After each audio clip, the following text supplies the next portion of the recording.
أعوذ بالله من الشيطان الرجيم. بسم الله الرحمن الرحيم. رب اشرح لي صدري ويسر لي أمري واحلل عقدة من لساني يفقه قولي. رب زدني علما، اللهم فقهنا في الدين. اللهم إنا أسألك علما نافعا ورزقا طيبا وعملا متقبلا. اللهم انفعنا بما علمتنا وعلمنا ما ينفعنا وزدنا علما. اللهم فقهنا في الدين. آمين.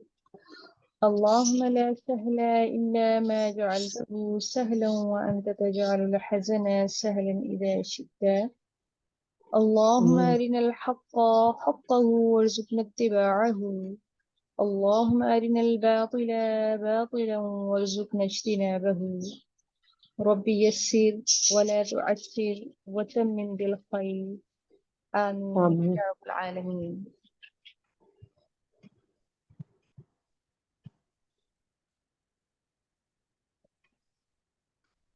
الحمد لله والصلاة والسلام على رسول الله صلى الله عليه وآله وسلم. السلام عليكم ورحمة الله وبركاته. وعليكم السلام ورحمة الله وبركاته. सूरतुल बनी इसराइल सूरतुल इसरा की आयत नंबर 47 till 51 तक आज हम पढ़ेंगे। أعوذ بالله من الشيطان الرجيم. أعوذ بالله من الشيطان الرجيم.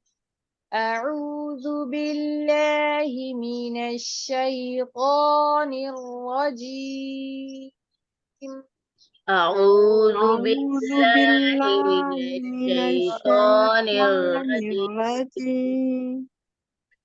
بسم الله الرحمن الرحيم. بسم بسم الله الله الرحمن الرحمن الرحيم. الرحيم.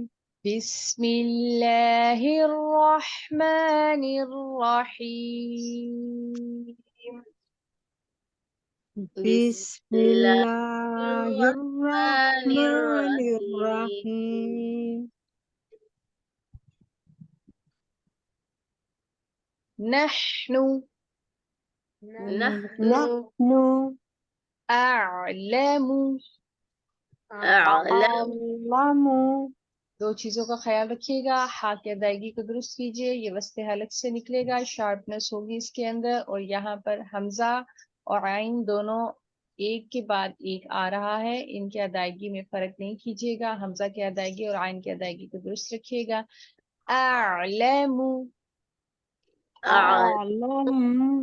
नहनु अअलमु نحن نحن أعلم أعلم बिमा यस्तमिऊन بما بما يستمعون يستمعون बिमा यस्तमिऊन بما بما يستمعون يستمعون बिही به به إذ يستمعون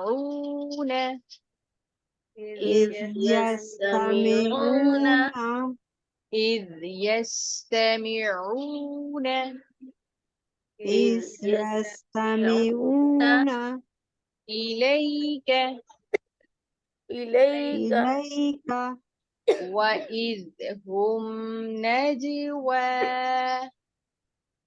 وإذ هم نجوى وإذ هم نجوى وإذ وإذ هم نجوى نجوى إذ يقول الظالمون إذ إذ يقول يقول الظالمون الظالمون إذ يقول الظالمون إذ إذ يقول يقول الظالمون الظالمون إن تتبعون تتبعون आइन की अदायगी को दुरुस्त रखिएगा, नून के ऊपर इख्फा कीजिए। इन तत्तबिऊन تتبعون इल्ला إلا رجلا مسحورا رجلا رجلا مسحورا رجلا مسحورا رجلا رجلا مسحورا نحن أعلم بما يستمعون به إذ يستمعون إليك وإذ هم نجوى إذ يقول الظالمون إن تتبعون إلا رجلا مسحورا نحن نحن أعلم أعلم بما بما يستمعون يستمعون به به إذ إذ يستمعون يستمعون إليك إليك إذ هم وإذ نجوى هم إذ نجوى إذ يقول الظالمون الظالمون إن إن تتبعون يتبعون إلا إلا رجلا رجلا مسحورا مسحورا نحن أعلم بما يستمعون به إذ يستمعون إليك وإذ هم نجوى إذ يقول الظالمون إن تتبعون إلا رجلا مسحورا نحن أعلم بما أعلم بما يستمعون يستمعون به به إذ إذ يستمعون يستمعون إليك إليك وإذ وإذ هم نجوى إذ نجوى إذ يقول يقول الظالمون الظالمون إن إن تتبعون تتبعون إلا إلا رجلا رجلا مسحورا مسحورا نحن أعلم بما يستمعون به إذ يستمعون إليك وإذ هم نجوى إذ يقول الظالمون إن تتبعون إلا رجلا مسحورا نحن أعلم بما يستمعون به إذ إذ يستمعون يستمعون إليك إليك وإذ وإذ هم نجوى نجوى إذ يقول الظالمون الظالمون إن تتبعون تتبعون إلا إلا رجلا مسحورا مسحورا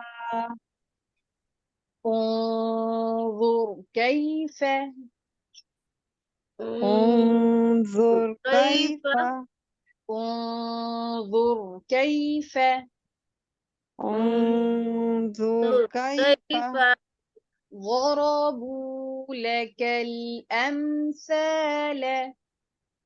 ضربوا ضربوا لك الأمثال الأمثال ضربوا لك الأمثال ضربوا لك ضربوا لك الأمثال الأمثال فضلوا فضلوا فضلوا فلا يستطيعون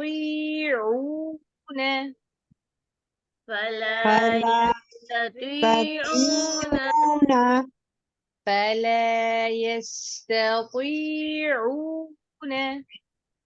فلا فلا يستطيعون يستطيعون سبيلا سبيلا سبيلا انظر كيف ضربوا لك الأمثال فضلوا فلا يستطيعون سبيلا. انظر انظر كيف كيف ضربوا لك لك الأمثال الأمثال فضلوا فلا فضلوا فلا يستطيعون يستطيعون سبيلا. سبيلا. इस चीज का ध्यान रखिएगा। ज़ोर में रा पुर होगा क्योंकि रा साकिन से पहले पेश है। इसी तरह वो रबू में गौद को आप जमाओं के साथ और पुर करके पढ़ेंगे और रॉ को भी आप पुर करके पढ़ेंगे। फिर से हम प्रैक्टिस करते हैं।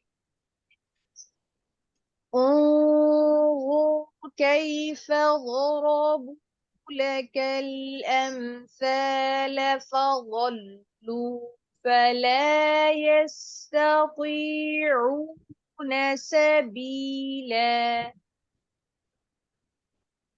انظر انظر كيف كيف ضربوا لك ضربوا لك الأمثال الأمثال فضلوا فضلوا فلا فلا يستطيعون يستطيعون سبيلا. سبيلا. وقالوا وقالوا وقالوا أإذا كنا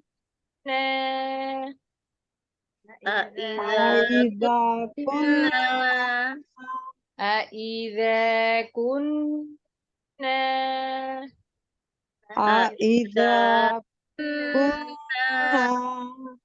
عظاما عظاما ورفاتا ورفاتا أإنا لمبعوثون أإنا أإنا لمبعوثون لمبعوثون أإنا لمبعوثون أإنا أإنا لمبعوثون لمبعوثون خلقا جديدا. خلقا خلقا جديدا. جديدا. وقالوا أإذا كنا عظاما ورفاتا أإنا لمبعوثون خلقا جديدا.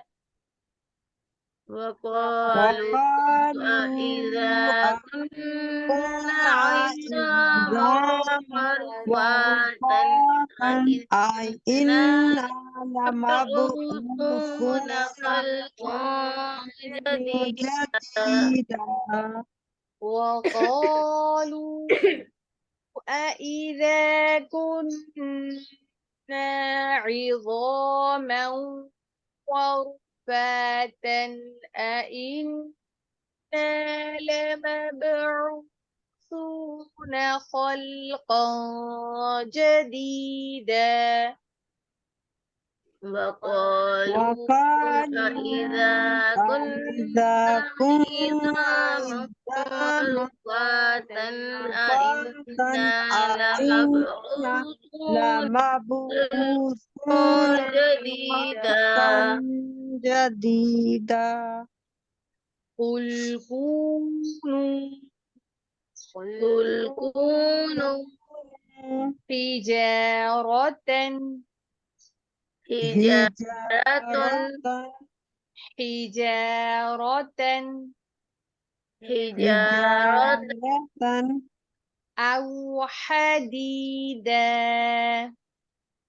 أو حديدا.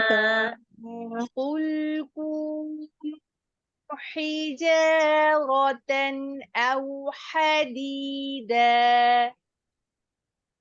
قل كونوا حجارة أو أو حديدا. حديدا.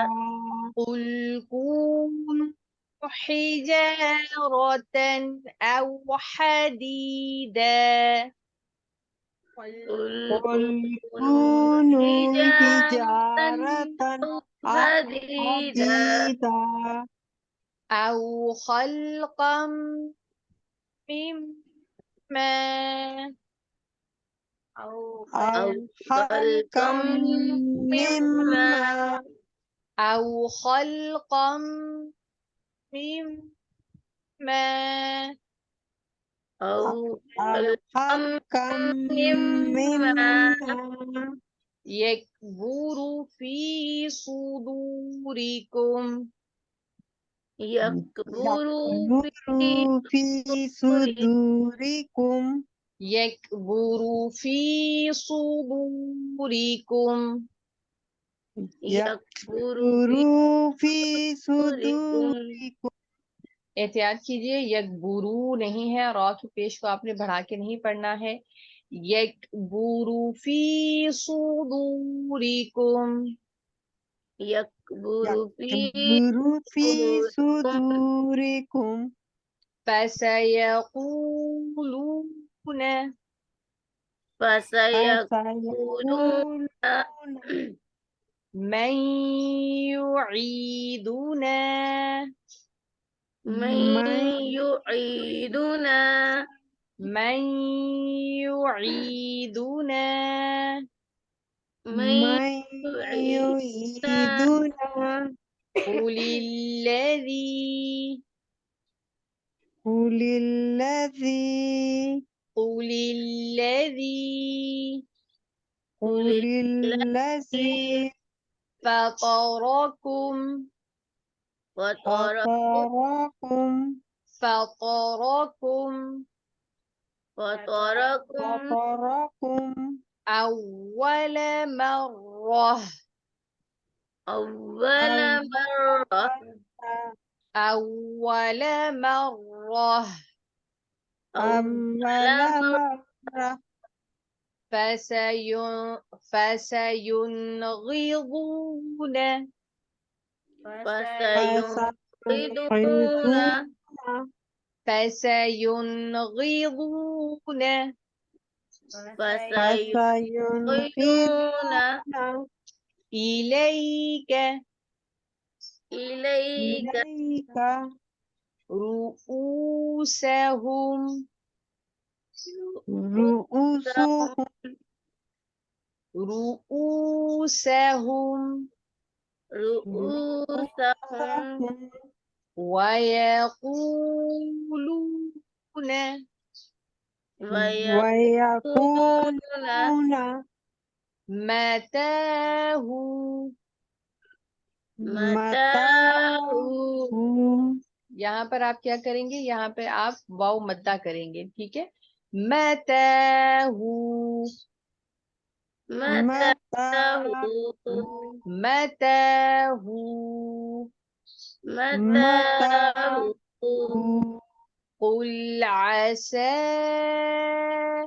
أن يكون قل عسى أن أن يكون يكون قل عسى أن يكون قل قل عسى عسى أن أن يكون يكون قريبا قريبا قريبا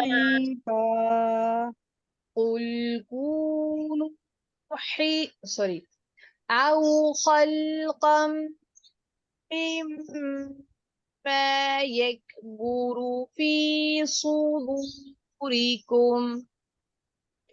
أو أو خلقا خلقا مما مما يكبر في يكبر في صدوركم صدوركم أو خلقا مما يكبر في صدوركم أو أو خلقا خلقا مما مما يكبر يكبر في في صدوركم صدوركم فسيقولون من يعيدنا فسيقولون من يعيدنا يعيدنا فسيقولون من يعيدنا فسيقولون من يعيدنا يعيدنا قل الذي فطركم أول مرة قل الذي فطركم أول مرة قل الذي فطركم أول مرة قل الذي فطركم أول مرة فسينغضون إليك رؤوسهم ويقولون متاه وقل عسى أن يكون قريبا فسينغضون إليك رؤوسهم ويقولون متاه وقل عسى أن يكون قريبا فسينغضون إليك رؤوسهم ويقولون متاه وقل عسى أن يكون قريبا فسينغضون فسينغضون إليك إليك رؤوسهم رؤوسهم ويقولون يقولون متى له هو وقل قل عسى عسى أن أن يكون يكون قريبا قريبا. سبحانك اللهم وبحمدك نشهد أن لا إله إلا أنت نستغفرك ونتوب إليك نحمده ونصلي على رسوله الكريم عما بعد فأعوذ بالله من الشيطان الرجيم بسم الله الرحمن الرحيم नहनु हम अअलमु खूब वाकिफ हैं बिमा बवजह उसके जो या जिस गर्ज से यस्तमिऊना वो कान लगाते हैं बिही इस पर इस जब यस्तमिऊना ये कान लगाते हैं इलैका आपकी तरफ व इज और जब हम वो नजवा सरगोशी करते हैं इज जब यकूलु ज़ालिमूना कहते हैं जालिम इन नहीं तत्तबिऊना पैरवी करते तुम इल्ला मगर रजुलन एक मर्द की मसहूरा जो सहर ज़दा है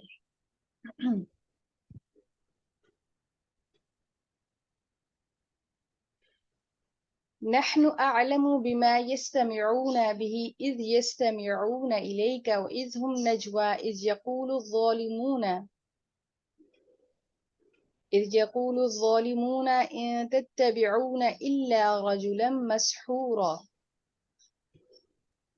आप सल्लल्लाहु अलैहि वसल्लम कुरान पाक जब पढ़ा करते जब कुरान पाक की तलावत फरमाया करते तो हम इससे पेशतर ये सुन चुके हैं कि जब आप सल्लल्लाहु अलैहि वसल्लम कुरान की तिलावत फरमाया करते और उसमें अल्लाह रब्बुल इज़्ज़त की वहदानियत बयान फरमाते तो ये लोग अपने पीठों के बल भाग जाते और पीठ फेर लेते और अपने कानों में उंगलियां ठोंस लेते कि कुरान की आवाज इनके कानों में ना पड़े।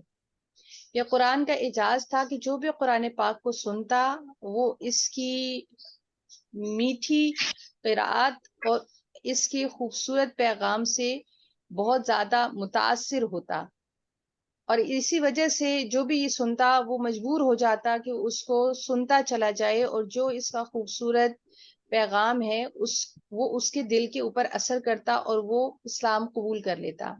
यही वजह है कि ये مشرکین مکہ بہت زیادہ اس قرآن پاک کی اس اعجاز کی وجہ سے بہت زیادہ پریشان تھے، اور انہوں نے مل کر اس بات کا پروگرام بنایا کہ ہم میں سے کوئی بھی قرآن پاک کو نہیں سنے گا، اور ایک دوسرے کو وہ اس بات پر منع کرتے کہ قرآن کو ہم میں سے کوئی بھی نہیں سنے گا، اور انفیکٹ جو باقی لوگ ہیں ان کو بھی قرآن سننے سے منع کیا جائے گا۔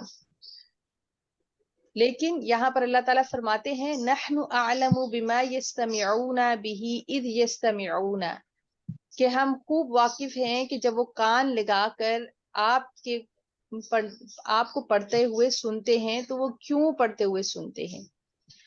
اب اس کی وجہ کیا ہے؟ اس کی وجہ یہ تھی کہ جب یہ قرآن پاک کو سنتے تھے تو اس وجہ سے وہ بالکل نہیں سنتے تھے کہ وہ اس کے اوپر ایمان لے آئیں، جو پیغام قرآن پاک کا ہے، جو احکامات قرآن پاک کے ہیں اس کے اوپر وہ ایمان لے آئیں، بلکہ ان کے سننے کا مقصد اور وجوہات یہ تھیں کہ وہ کوئی ایسی بات قرآن پاک کے اندر سے تلاش کر سکیں جس کی وجہ سے وہ رسول اللہ صلی اللہ علیہ وآلہ وسلم کی رسالت کے اوپر نکتہ چینی کر سکیں، یا آپ کے اوپر اعتراضات کر سکیں، یا آپ کا مذاق اڑا سکیں، یا آپ کو جھوٹا ثابت کر سکیں۔ یہی وجہ ہے کہ جب یہ نیت اور ارادہ کسی بھی انسان کے دل کے اندر ہو تو وہ کسی بھی بات کو انتہائی غور سے سنے گا، تاکہ اس کو اس میں سے کوئی بھی ایسا پوائنٹ مل جائے جس کی وجہ سے وہ دوسرے شخص کو رانگ ثابت کر سکے۔ تو یہی وجہ ہے کہ اللہ تعالیٰ فرماتے ہیں یہاں پر کہ اللہ تعالیٰ خوب جانتا ہے، خوب واقف ہے کہ وہ کیوں کان لگا کر سنتے ہیں جب وہ قرآن پاک کو کان لگا کر سنتے ہیں۔ دوسری وجہ یہ ہے کہ یہ ایک دوسرے کو قرآن پاک کو سننے سے منع کرتے، لیکن جب قرآن پاک کی تلاوت اللہ تعالی رسول اللہ صلی اللہ علیہ وآلہ وسلم فرماتے تو یہ چھپ چھپ کر قرآن پاک کو سنتے اور سننے پر مجبور ہو جاتے، اور اپنے آپ کو روک نہ سکتے قرآن پاک سننے سے۔ پھر یہ بات جب کسی دوسرے کے اوپر ظاہر ہو جاتی تو وہ یہ بہانہ بناتے کہ ہم قرآن پاک کو سنتے ہیں تو مسحور ہو جاتے ہیں، ہم مجبور ہو جاتے ہیں، اس کے اندر ایسا کوئی سحر ہے کہ وہ ہمیں اپنی لپیٹ میں لے لیتا ہے۔ تو اذ ہم نجوا اذ یقول الظالمون ان تتبعون الا رجل مسحورا، اس کی وجہ سے وہ کبھی تو رسول اللہ صلی اللہ علیہ وآلہ وسلم کو ساحر کہتے کہ وہ لوگوں کے اوپر جادو کر دیتے ہیں، یا مسحور کہتے کہ وہ خود ہی جادو زدہ ہیں، یا کاہن کہتے، یا مجنون کہتے، لیکن وہ خود بھی کسی ایک پوائنٹ کے اوپر متفق نہیں ہوتے۔ اس کی کیا وجہ تھی کہ وہ تلاش نہیں ریزن کر پاتے کہ آخر کون سی وجہ ہے جس کو بنیاد بنا کر ہم رسول اللہ صلی اللہ علیہ وآلہ وسلم کو اور آپ کے اوپر نازل کردہ اللہ تعالیٰ کے پیغام کو جھوٹا ثابت کر سکیں۔ یہی وجہ ہے کہ وہ کبھی آپ صلی اللہ علیہ وآلہ وسلم کو ساحر کہتے، کبھی مسحور کہتے، کبھی مجنون اور کاہن کہتے، اور کبھی قرآن پاک کو سحر زدہ کتاب کہتے کہ جس کو دیکھ کر مسحور ہو جاتا ہے، کبھی من گھڑت کہانیاں اس کو کہتے۔ بہرحال انظر دیکھیے، کیفا کیسی، ضربو بیان کی انہوں نے، لگا آپ کے لیے، امثالہ مثالیں، فضلوا سو وہ بہک گئے، فلا پس نہیں، یستطیعون پا سکتے وہ، سبیلا کوئی راستہ۔ یعنی کہ اللہ تعالیٰ یہاں پر فرما رہے ہیں کہ انظر کیف ضربوا لک الامثال، کہ وہ دیکھیے کہ وہ آپ کے بارے میں کیسی کیسی مثالیں بیان کر رہے ہیں، یا آپ کے بارے میں کیسی کیسی باتیں کر رہے ہیں۔ کبھی آپ کو ساحر کہہ رہے ہیں، کبھی مسحور کہہ رہے ہیں، کبھی کاہن کہہ رہے ہیں، مطلب وہ خود بہت زیادہ کنفیوز ہیں کہ آپ کو کس طریقے سے وہ غلط ثابت کریں۔ وہ دراصل بھٹک چکے ہیں، بہک چکے ہیں، اور ان کو کوئی راستہ نظر نہیں آ رہا ہے۔ وقالوا اور وہ کہتے ہیں، کیا اذا جب، کننا ہم ہو جائیں گے، اذا کننا کیا جب ہم ہو جائیں گے، عظاما ہڈیاں، ورفاتن اور چورا چورا، انا کیا بے شک ہم، لمبعوثون اٹھائے جائیں گے، خلقا پیدائش، جدیدہ نئی۔ جہاں پر رسول اللہ صلی اللہ علیہ وآلہ وسلم کی، اب یہاں پر آپ پیچھے سے اگر آپ اس چیز کو نوٹس کرنا شروع کیجئے تو سب سے پہلے یہاں پر اللہ تعالیٰ کی جو وحدانیت کا ذکر ہوا ہے اس پر ایمان نہیں لاتے تھے، یعنی کہ جو ایمان کی پہلی شاخ ہے، جو ایمان لانے میں سب سے پہلا ایمان بالغیب ہے، وہ اللہ تعالیٰ کی ذات کے اوپر ایمان رکھنا کہ اللہ تعالیٰ یکتا اور اکیلا ہے۔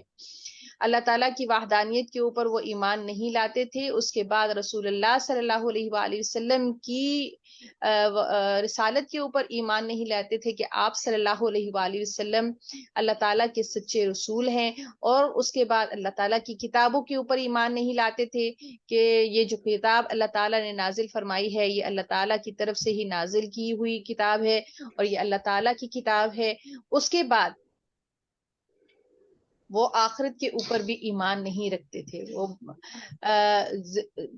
موت کے بعد دوبارہ زندہ ہو جانے کے اوپر ایمان نہیں رکھتے تھے، اور وہ کیا کہتے تھے، وَقَالُوا أَإِذَا كُنَّا عِظَامًا وَرُفَاتًا، کیا جب ہم ہڈیاں ہو جائیں گے اور چورا چورا ہو جائیں گے، أَإِنَّا لَمَبْعُوثُونَ خَلْقًا جَدِيدًا، کیا ہم پھر ایک نئی تخلیق میں پیدا کیے جائیں گے۔ یعنی کہ ان کے لیے انتہائی عجیب سی بات تھی، عجوبے کی بات تھی کہ کیا ایک انسان جب مر گیا اور مٹی کے ساتھ مٹی ہو گیا، اس کی ہڈیاں ختم ہو گئیں اور وہ ریزہ ریزہ ہو گیا، تو کیا اس کے بعد اللہ تعالیٰ اس چیز پر قادر ہے، یا رحمان اس بات پہ قادر ہے کہ وہ دوبارہ سے ایسی نئی تخلیق کرے؟ وہ کیوں آخر دوبارہ تخلیق کرے گا، اور ایسا کیوں کر ممکن ہے؟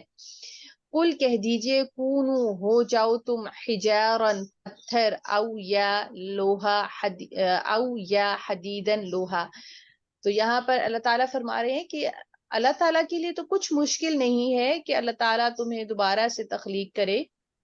اس کی وجہ یہ ہے کہ اللہ تعالیٰ اس آیت کے ذریعے سے یہ فرما رہے ہیں کہ تمہیں اللہ تعالیٰ نے مٹی کے ساتھ پیدا کیا، اور مٹی کے اندر اللہ تعالیٰ نے یہ خاصیت رکھی ہے کہ اس کے اندر پانی جذب ہو جاتا ہے، ہوا اس کے اندر سے کراس ہوتی ہے، اسی کے ذریعے سے پھل پھول نکلتے ہیں۔ اللہ تعالیٰ نے اس کے اندر اتنی صلاحیت رکھی ہوئی ہے کہ اس سے نئے نئے پھل پھول اور بوٹے اگتے ہیں، سرسبز اور شاداب ہریالی ہوتی ہے۔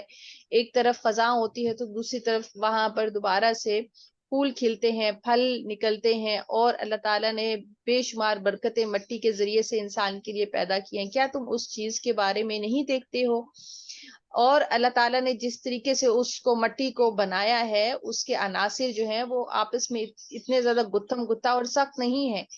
اللہ تعالیٰ آگے فرماتے ہیں قُلْ حِجَارًا، جبکہ اگر پتھروں کو دیکھا جائے، سائنٹیفکلی پتھروں کو دیکھا جائے یا لوہے کو دیکھا جائے، تو ان کے جو عناصر ہوتے ہیں یہ آپس میں بہت زیادہ سختی سے جڑے ہوئے ہوتے ہیں۔ ان کے جو ایٹمز ہوتے ہیں وہ آپس میں بہت سختی کے ساتھ مربوط ہوتے ہیں، اور ان کے اندر سے پانی یا ہوا کی کراسنگ نہیں ہوتی ہے، اور پتھر سے بھی زیادہ لوہا جو ہے وہ سخت ہوتا ہے اور شدید ہوتا ہے۔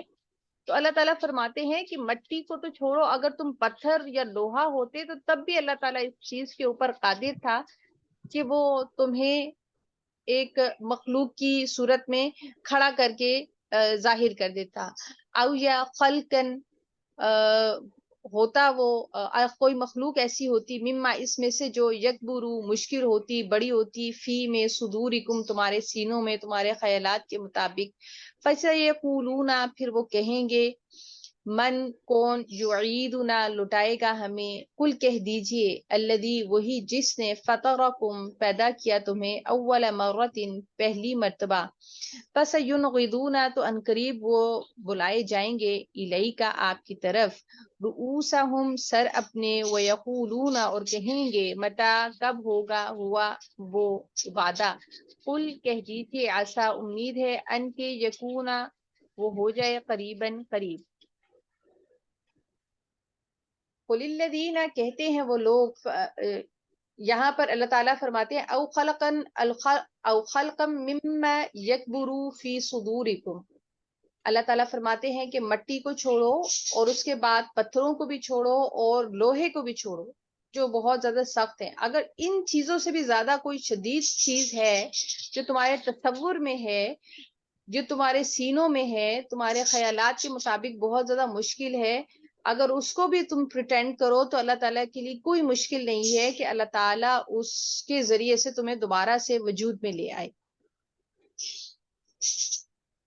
فَسَيَقُولُونَ مَن يُعِيدُنَا، پھر وہ فوراً کہیں گے کہ کیا ہم دوبارہ لوٹائے جائیں گے، کیا ہمیں ایک نئی زندگی ملے گی، ہمیں اللہ تعالیٰ دوبارہ سے پیدا کریں گے۔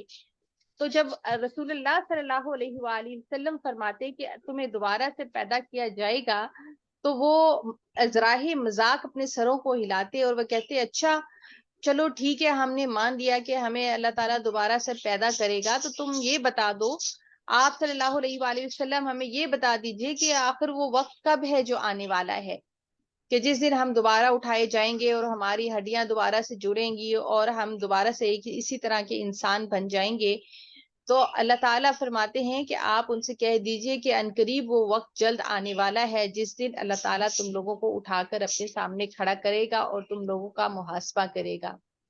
اللہ تعالیٰ سے دعا ہے کہ اللہ تعالیٰ قرآن پاک کو صحیح معنوں میں سمجھنے، اس پر عمل کرنے، اس کو ہمیشہ یاد رکھنے اور دوسروں تک پہنچانے کی توفیق اور ہمت عطا فرمائے، آمین یا رب العالمین۔